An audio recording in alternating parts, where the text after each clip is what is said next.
Oh belum. Sik belum. Sik Oke. belum. Oh belum ada yang nyompret. Ah, mik Mik, mik sompret. mik, iki lho Mas, mik Oke. Mas. Dan juga untuk keluarga besar Jatimulyo tentunya yang nanti sekiranya mau mengadakan ulang tahun mantu nyunatne utawi tedak sinten kados malam hari ini sekiranya mau menampilkan teman-teman dari Mulyo Budaya nangke saged berhubungan kalian panjenengan Mas Sugiono utawi Mas Wawan selaku pengasuh pagelaran untuk malam hari ini begitu.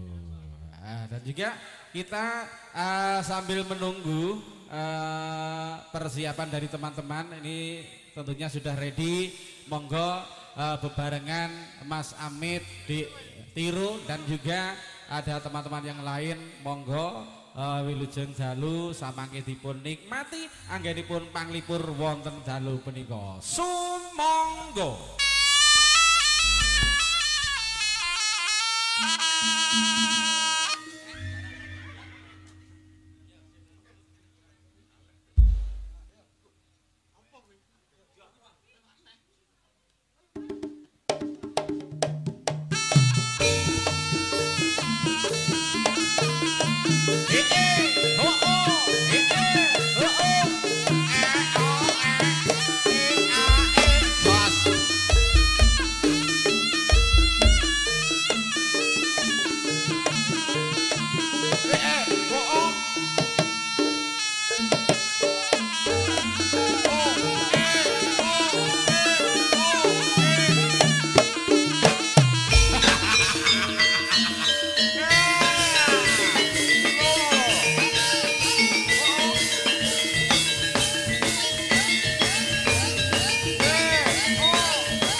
Yo mit, keselae kowe iki mit. Angin kang teko sasat gowo gending tresno banyu pengapa sinorot kayaning bulan lire sewu tian aliran bukan kenangan ngrasake nopo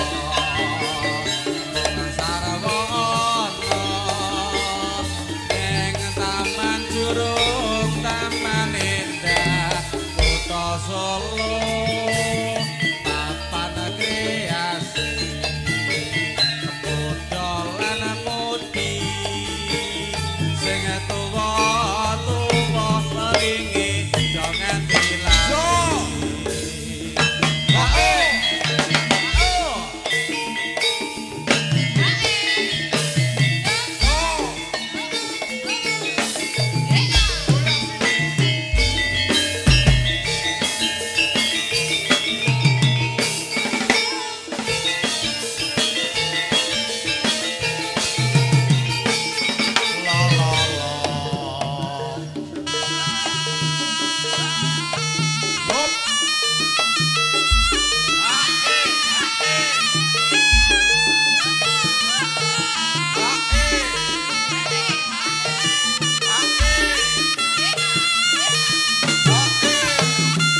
Ger. Sing ati-ati ger prayitna turaka jengki mulya budaya.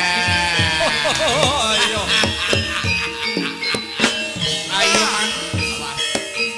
Ya iki lho ger. Wes. Sok diarani dening turaka jengki para satriya-satriya sing ati-ati ger kowe. Ana sak jroning palagan ya Pak kowe. Oh.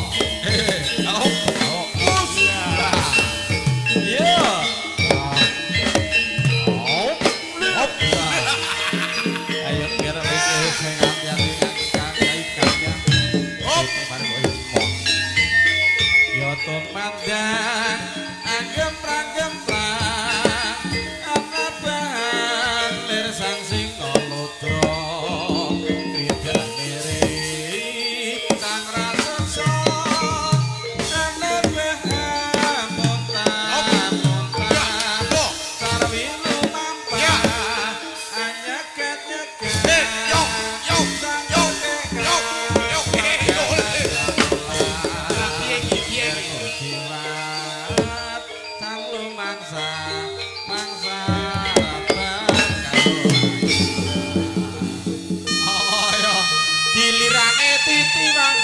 ayo sopo Mas Sepu kalian Mas Amit lah iki lho sik to ayo perang kok Jalukmu piye?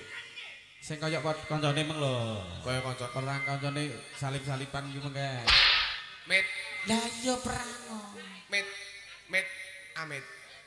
nah maksudmu ki piye kon pancane perang kok kowe ora perang terus meneng iki piye karepe aku ki lekas ngadeg kok tabane mandek ki nyapo kan sing jaran perang Mas lah ya aku arep perang iki lho lek sing jaran perang ki sampean ya perang cah loro jajal lek perang ki piye ngono ki terus yogane ya mirsani sampean sing kaya perang sing iki mang sing perang sing jaran sing jarang menungso apa udu sing jaran ki menungso mosok ki lah iki brayos iki mulane aku ki perange karo seje dadi ngerti seje karo sapa lho iki delok lho saya Mas Prono lah iki apik iki barang langka Mas barang langka ora enek manusia berkepala tapir Terus rumah sama aku makhluk halus lho piye? lah kowe iki lho kene ku kok diwowo ki lho Iki gawan oh iya to iki gawan pabrik. lho Mas Gawan pabrik lho. sesuk ki lek arep jaran ki aja gawe rai sing iki Nggih apa topeng wedhus. Iki lek ngene kaya wedhus lho kok saping.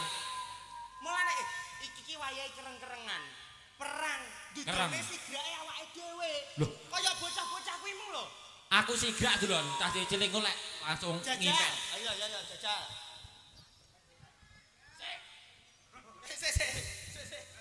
kowe iki jalan apa Musik. kok ayo Mas jangan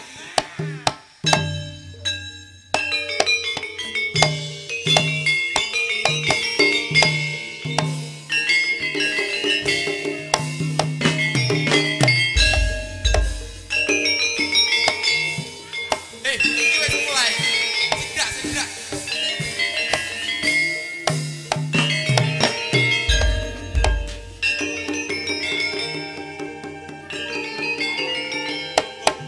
Seto. iki ki perang sigrak-sigrakan ya kuwi mung perang sigrak ora sigrak kowe malah kaya arep maling pitik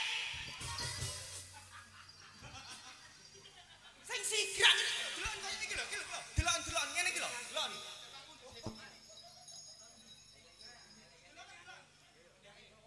ya kendake Mas Nah, iki iki kasih delok. contoh iki contone Mas Diro jos wah prayitna ger mulya budaya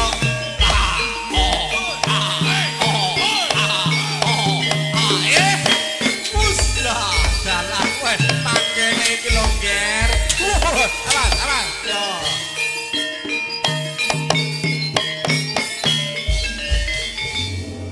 itu adalah yang dinamakan sigrak narine gagah sikile begagah jajal sikile begagah nah sing apik boyoke rada dengkeng boyoke nah wes lah bariki maju nah maju nek terus maju etek Aku topeng monyet aku.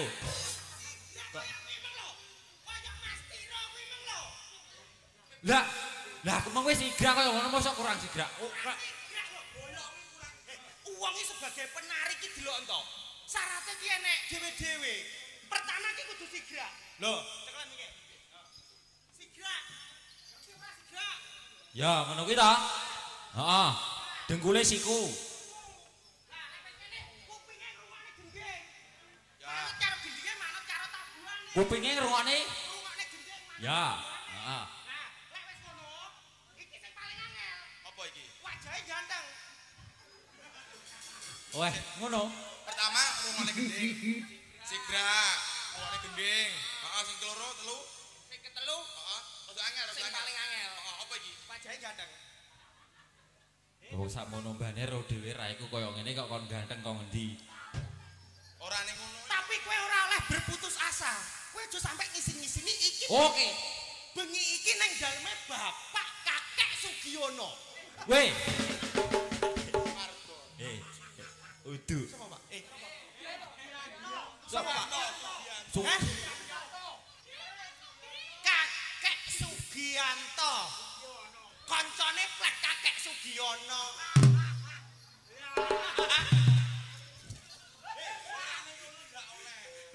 Dadi ki ngene lho, Bapak Sugianto ki yo seniman. Piyantun sing remen seni. Apa to buktine? Bengi iki kabeh nglumpuk nang kene. Kabeh seniman nglumpuk, mulai campur sarine yo wekane dhewe. Mulya budaya. Iki yo mbuktekne bahwa campur sari teko Tito Laras yo hadir. Campur sari teko seneng guyon yo hadir. Campur sarine Mas Domble apa Mas? Dower. Domble, Mas, aja muni domble. Mas Dower iki lek mendem Domble yo. Ya. Anggita nada Rawo. Campur sarine Mas Bendot yo hadir. Apa nek? Ngesti irama. Kabeh ki nunjuk lek bahwa Pak Sugianto ki ning jaba ki sangat luar biasa grapyake. Luar biasa nyengkuyunge, nguri-nguri budaya. Kuwi sik Pak Sugianto. Urung anake lanang alias mantune. Sopo jenenge? Mas Dakoro. Lah, kowe iki sing maling pitik nang ngemplak.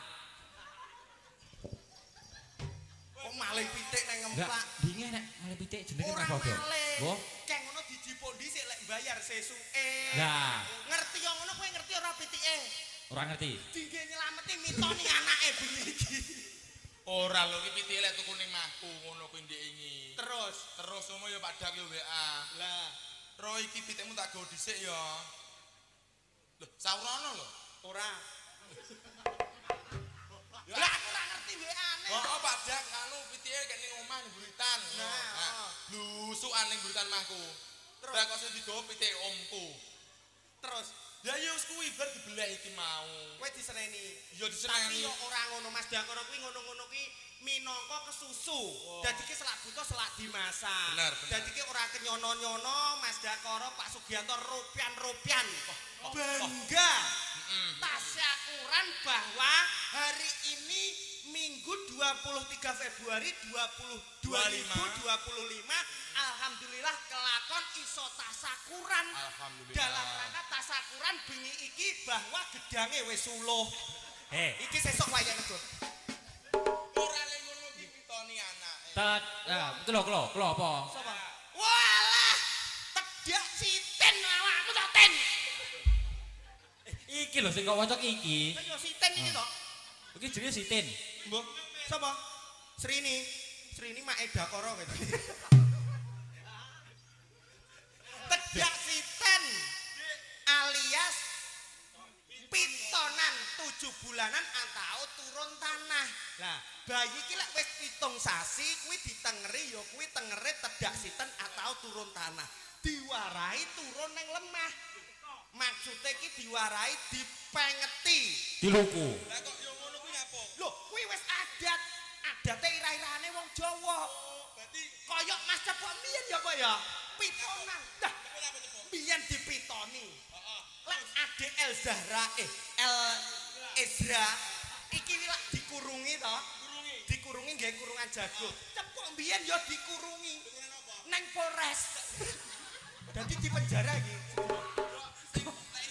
Nemen-nemen rumah saku. Ora, ya maksud iki ya dikurungi karo kurungan pitik. Mari ngono. Lah, bunder kan jerone biasane lah enek pitik, enek adike karo nyekel pitik to. Lah, iki mbiyen sing dicekel uduk pitik. Basong. Dadi mulane cangkeme kaya ngene. Delok lho apik delok lho. Hah, jajal. Lho, apik to. Wah, apa tumpon? Delok modele contoh kaya bel becak lho. Cuma lambe diobok-obok. Lho, ora ngono apik yo. Lho, tapi iki kan yo Biyen iki beda. Aku kan lek liya-liyane kan lahir ning tiga rumah sakit to. rumah sakit. Aku beda. Ning sor pager didudut. Oh, asli makku. Kan wis ra kuat to. Aduh. Aku merutuk. Nah, ding dhisik iki rutu ndase lho, lambene metungul. Dadi aku metu langsung gondrong lambene. Sing didudut kliru lambene. Lah, mari ngono wayah pitonan. Metonan kan mideg ketan. Warna-warni kabeh pitu. Nah, iki sing dudut uduk ketan. Lah apa to? Tletong.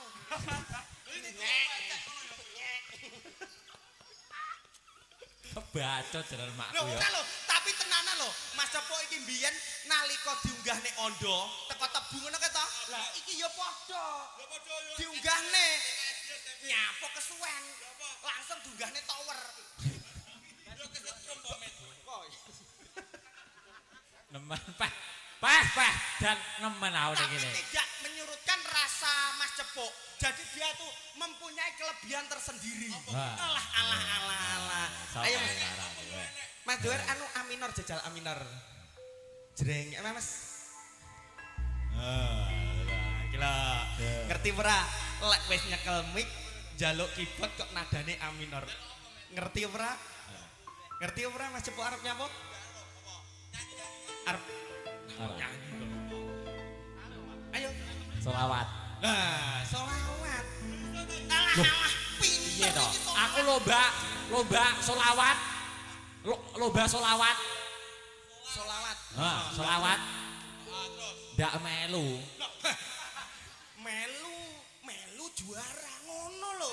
Kayak lekku marahi ka lho. Lah wong aku ra iso selawat. Lah, tak lho marahi ka yo. Lah bar bismillahirrahmanirrahim langsung alhamdulillah. Dikendangi yo musik Ra re ra. Ayo lho. Ra re ra. Oh ya. Yo. Jajal ayo. Ono le madhep kono sing nanggap kono.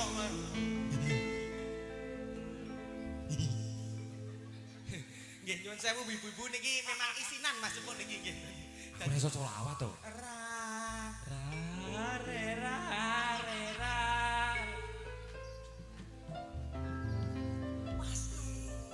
Pas nang kono lho. Nah, sakmene.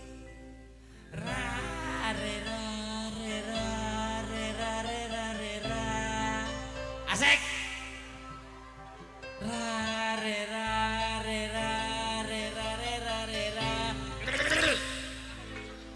Kok malah Kuwi mang iringan. anu sampean ndak usah salin.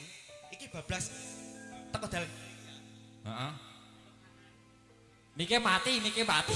Cek. Nah, belok kanan, engko sadurunge perapatan Curi kanan jalan. Apa? Dewi-dewi ngono lho. Weh. Anu ya dugem e. Sing dipasne karo nadane. Ayo Mas, pira Mas?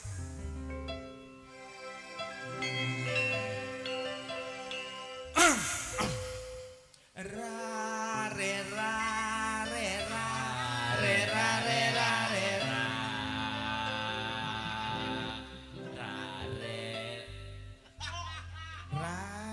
ra. Kurang dhuwur, kuwi lho.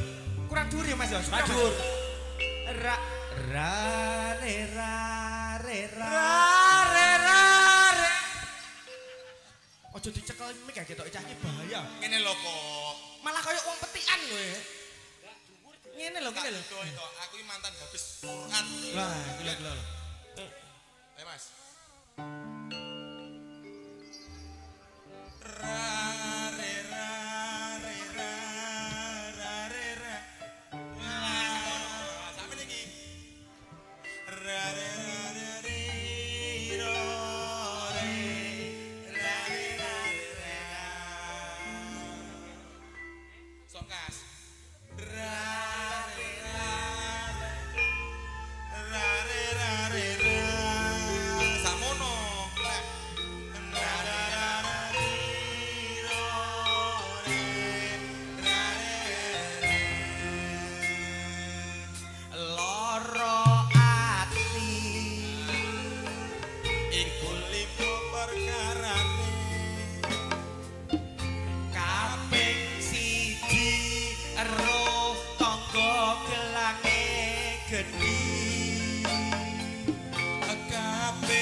Selingkuhi bojo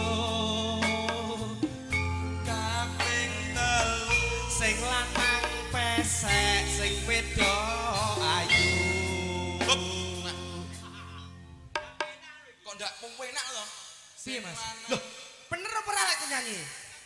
Lah kata-katamu ku ndak Saman rungokne to. Sing lanang. Lara ati iku limo perkarane. Kaping siji ero tangga gelange gedhi lho. Kaping loro diselingkuhi bojo lara ati. Kaping telu sing lanang pesek sing wedok ayu. Jajal, momong kowe ngadeg nang kene. Terus enek mbake sing ayu, jejer awakmu, jajal. Ayo kene, Mbak. Bayo, Met. Nah, Iki ndak turu lah kok bengi. kaping telu sing lanang pesek, sing wedok ayu ya ta. Kaping papat duwe entek digawa minggat. Kaping limo duwe entek digondol rondo. Lek wayu. Sik, masuk. Mbak Dinda lek wayu sih. Lah mulane lek dijejerne kowe nyuwun sewu Bapak Ibu, Mas Tiro lek kalih Mbak Dinda niku pantes napa mboten? Lah, Pantes napa mboten? kok ndak pantes sih lho Ditekokne ibu-ibu kuwi. Jajal, ibu-ibu. Cintaku tok. Ngapunten ibu-ibu kula kalih Mbak Dinda niki cocok napa mboten? Beda keyakinan, Ro. Piye? Lah kok beda keyakinan iki piye to Pak Kiron? Aku yakin gelang. Beda keyakinan. Beda keyakinan kuwi lek cara disingkat jenenge ngetek. Ya ora le ngono. Ndak pantes. Dadi kowe kudu nrimo. Sing penting lah Wong-wong ngarani ndak pantes kowe kudu nrimo mundur. iki yo. Ganti Mas Cepuk. Ya iki. Nyuwun sewu Iki ibu-ibu. sing ngerti dhewe to. Mas Cepuk menika lek jejer Mbak Dinda pantes napa mboten? Pantes. Pantas. Diomongi. Roh dhewe. Loh, berarti ora ngerti dhewe to. Heeh. Kowe karo aku sing gandeng aku. Nah, Asline. rungokno. Kowe ngerti apa ora kok isane wong-wong ngomong pantes lek awakmu jejer Mbak Dinda? Ora. Mergane iki dina lak usum megengan. Butuh dingin nyukil kambil, dadi iki berfungsi. Ora dilihat dari fungsinya. Ora masamu kowe iki gusiku iki nggih nyukil kambil. Iki gusi untuk arit. Jadi kowe karo Mbak Dinda rono, minggir rono, wis pantes. Jadi pasangan sing serati. Jadi kok tak golekne neh tenang karo. Nyun sewu Mbak Tin. Terus sapa iki? Oh Mbak Lia, nggih. Mbak Li, Mbak Li. heh? Ya engko dikira Maria. Ya dhewe kudu sing cetha no, Pak. Li. Nyun sewu Mbak Li. Nah, niki radi maju sekedhap nggih. Ora iki Pak. Ngene iki ketoke lho, Pak. Ngene iki ketoke. Lho, asline delok sama delok. Halah. Lho, Halah. ora kena. Halah. Halah. Ora kena. Toh. Ngene iki iki Mbak lho. profesional. Kalau di karpet itu kita harus maksudnya neng kene iki lho. Neng panggung. Lah iki ora di panggung karpet tok maksudku ngono lho. Kok yo ora ngene, nyuwun sewu, tak golekne karo Mbak Lia. Oh, kono. Serasi. Mbak Lia pakai baju merah, roknya berwarna hitam, kamu pakai jarik berwarna merah, kombinasi hitam, bajumu berwarna putih, ya toh? Roknya ini sangat cocok dengan warna kulitmu.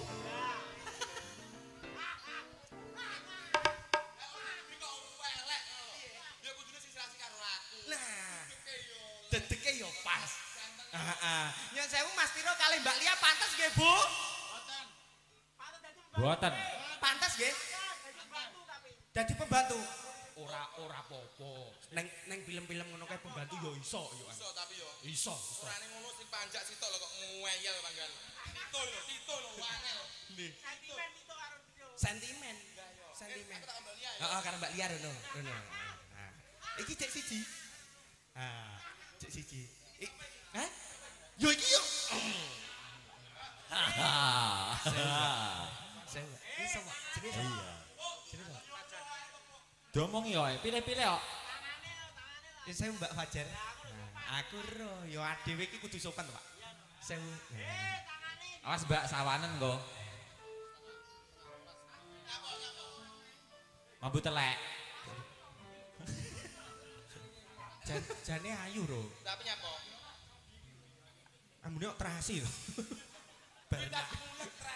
Oh sambel terasi. Ngono bar nyambel kuwi mang. Iya. Nyuwun sewu paring asma sinten?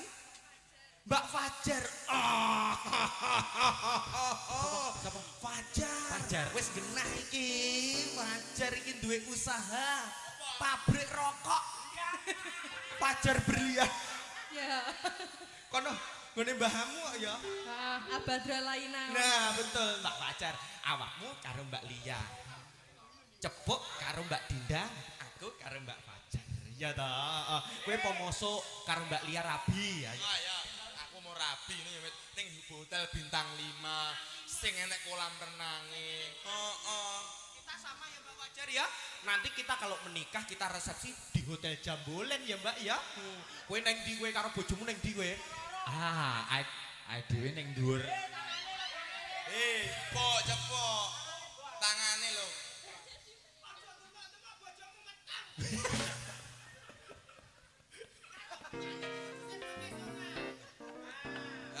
Pinter ngono. Ora. Wes. Kita bulan depan nikahnya di atas damen aja ya. Apa yo enek wong nikah apik-apik. Loh, Atrah yo kene ben dikurek gurung. Ora ngono sing apik ngene iki. Upama mangan. beda loh, ade iki beda. Lah yo upama maem yo, kita makan pizza ya, burger, spaghetti. Kamu makan pizza sama burger, kita jangan mau kalah ya sayang ya. Kita juga makan. Kamu makan apa sama istri? Kamu tak dulan cor gelem. Cor sama semen. Nah, Yo sing apik rada higienis. loh, kuwi higienis oleh asli SNI kok. SNI ndokmu kuwi. Ku sing apik, burger, rawon, soto. Loh, lek cor iki kersane iki apa jenenge rumah tangga iki kuat, kokoh dan tahan lama. Nah, setidaknya dulan ki yo sing apik. Cara makanan ki sing bergizi. Kene meng makan spaghetti karo pizza. Mosok mau dulang cor, mbok koyo aku karo Mbak Fajar. Kita ke rumah makan. Kita makan nasi padang ya sayang ya. Kamu pengen lauk apa? Aku mau lauk ayam kremes aja. Ayam kremes. Nah, ini adalah bojo yang sangat ekonomis. Ngirit. Iya toh. Ngerti ora? Loh, lek ora ngono mergane wis ngerti. Nek omah wis tak cepaki koper merah. Weh, Koper merah kuwi sino apa nek? Yo digajak lambi maksudnya iki lek arep dolan arep ning ndi ngono lho. lah rumah samu ki besaran apa piye? Kok dikekek iki? Heeh, apa mau duet lagu awakmu karo bojomu lagu ngopo? Iya, anu. Apa, Dik? Apa dek precinganmu obat aku? Mbak cinta. cinta lek aku pomone karo cintaku lek sampean apa? Ya apa? Bahtera cinta. Kowe apa? Tali kotang. Loh, apik lho lagune kuwi. Romantis to, Pak, sing romantis. Wis romantis yo. Heeh. Kene sampean iki tak tukokne kotang ora sak taline. Wo, rupa Jepang. Terus ngene lho Pak, ngene. Mas, Mas. Wong ayu ya Mas ya, wong ayu ya.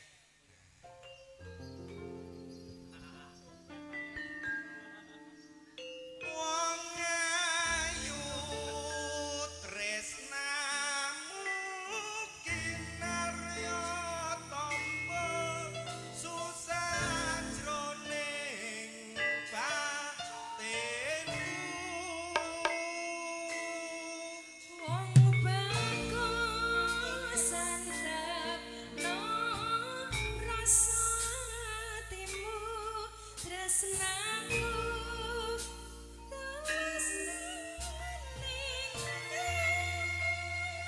Nah, sakmono dadi iki karo pasangane sing romantis dinyanyekke Lintang Asmara sareng-sareng campur sari mulya budaya. Ngono ya Mas ya? Mas Kirun, Mas Tito, Mas Prisma dan kawan-kawan ayo pukul Lintang Asmara spesial dalam acara Tedak Sinten El Ezra. Semoga menjadi anak yang soleh, berguna dan berbakti kepada orang tua, agama, nusa dan bangsa. Allahumma amin. Mulya Putra SGS Pro Audio ada Mas Sukres.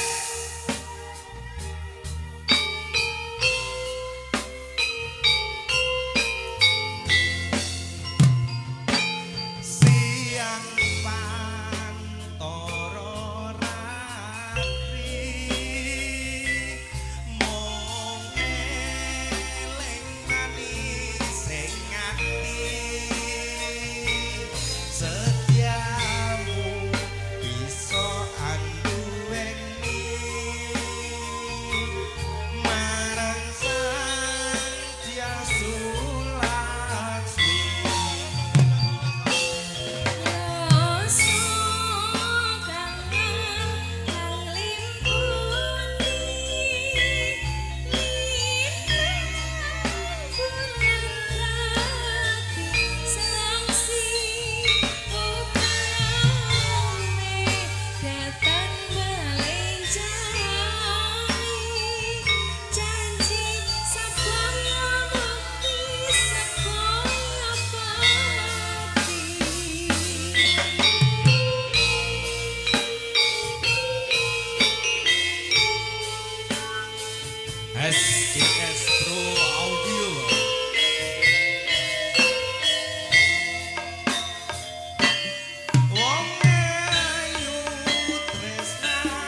Oke,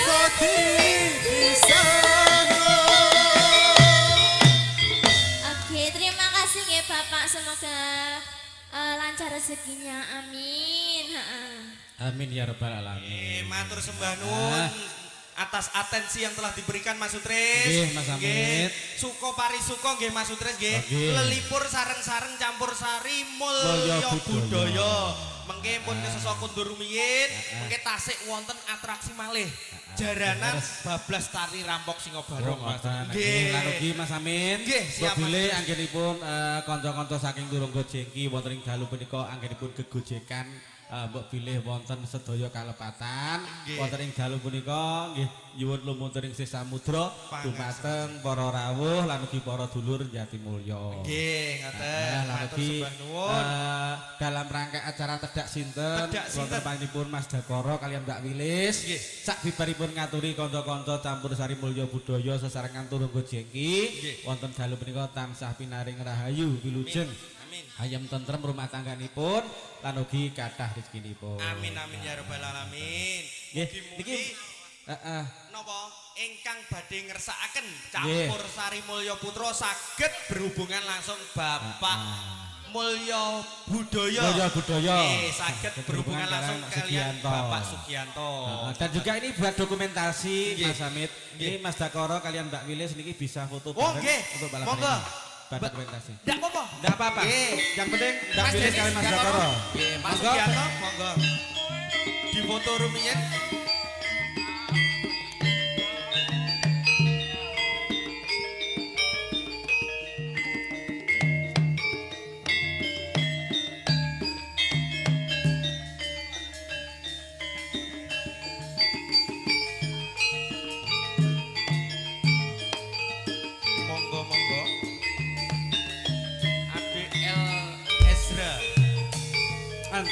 Bisa digendong seperti itu. Ya, oke.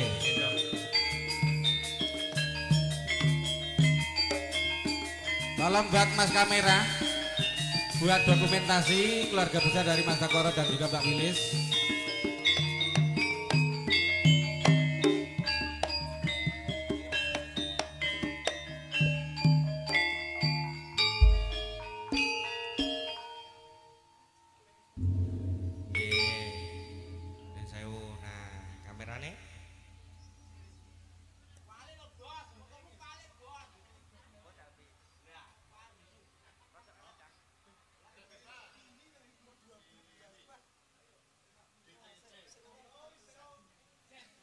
Oke, matur sembah nuwun. Mas Dakara mugi-mugi putrane ndang gede Mas. Amin. Nggih, mugi-mugi rezekine lancar, sehat selalu lan ugi para bapak ibu ingkang tasih lenggah didongake painaringan seger kewarasan. Amin. Rezekine lancar lan barokah. Allahumma amin. Kula nyuwun pamit rumiyin. Nggih, Mas Amit. Mbok bilih kula sak kanca wonten anggene gegojekan klenta-klentu. Nggih. Nyuwun pangapunten sak kata-kataipun. Wabillahi taufiq wal hidayah. Wassalamualaikum warahmatullahi wabarakatuh. Mulya budaya.